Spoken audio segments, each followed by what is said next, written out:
Hello, welcome to explore with Anindita চ্যানেলে।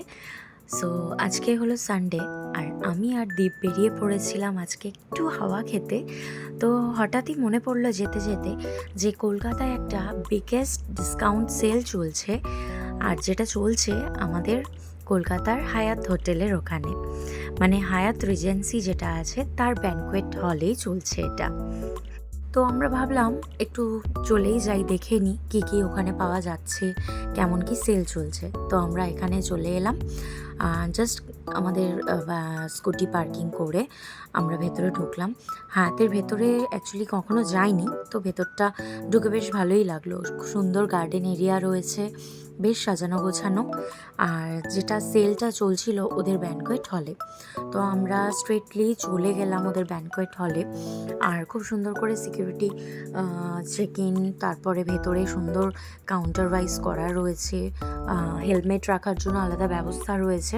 এই যে the biggest discount sale ever, এটা up to 80% sale on branded প্রোডাক্টসের উপর ছিল।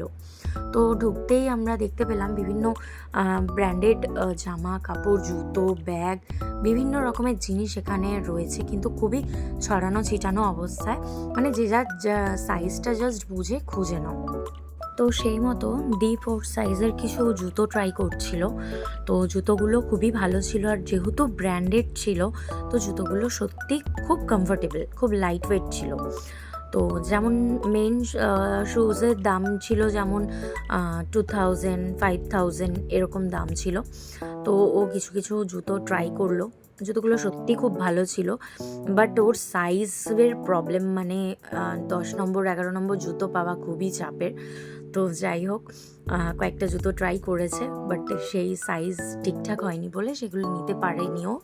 তারপরে আমি চলে গেলাম জিন্সের সেকশনে। জিন্সগুলো সত্যি খুব ভালো ছিল, বাট ঠিক মানে পছন্দ হচ্ছিল না, তাও খুঁজে খুঁজে নিয়েছি একটা। আর কালারও ছিল জিন্সগুলোর, এই যে একটা পার্পেল কালারের জিন্স, বেশ ভালো লাগছিলো, কিন্তু দীপের পছন্দ হয়নি। তো তারপরে চলে গেলাম এখানে বিভিন্ন অ্যাক্সেসরিজ, মানে হোম ডেকোরেশনের জন্য সেও ছিল, যেমন পাপোশ ছিল বিভিন্ন ধরনের, বাট পাপোশগুলোর প্রাইস খুব হাই ছিল, 600, 1200 এরকম। তো সেই রকম খুব একটা পছন্দ হয়নি, জাস্ট মানে খুব ফ্যাশনেবল ছিল। আর তারপরে এই যে আমাদের ছেলেদেরও বেশ ভালো ভালো জিন্স ছিল। তো এখান থেকে অনেক ঘাটাঘুটি করার পর দীপও একটা জিন্স পছন্দ করে নিয়েছে। কিন্তু ব্যাপারটা হচ্ছে এখানে জিনিসপত্রের দাম খুবই বেশি রয়েছে। সেল থাকলে কি হবে, এই যে ব্যাগগুলো ব্র্যান্ডেড ব্যাগ, সেগুলোর সেল প্রাইস হচ্ছে 5000। তো এত নেওয়া সম্ভব ছিল না। তো দুজনে দুটো জিন্স নিয়ে জাস্ট আবার বাড়ির জন্য রওনা দিলাম। তো এই ছিল আমার সানডে, যেটা খুব ভালো কাটলো। তো চ্যানেলটা দেখতে থেকো, আবার দেখা হবে পরের কোনো ব্লগে। তো চলো, টাটা, বাই বাই।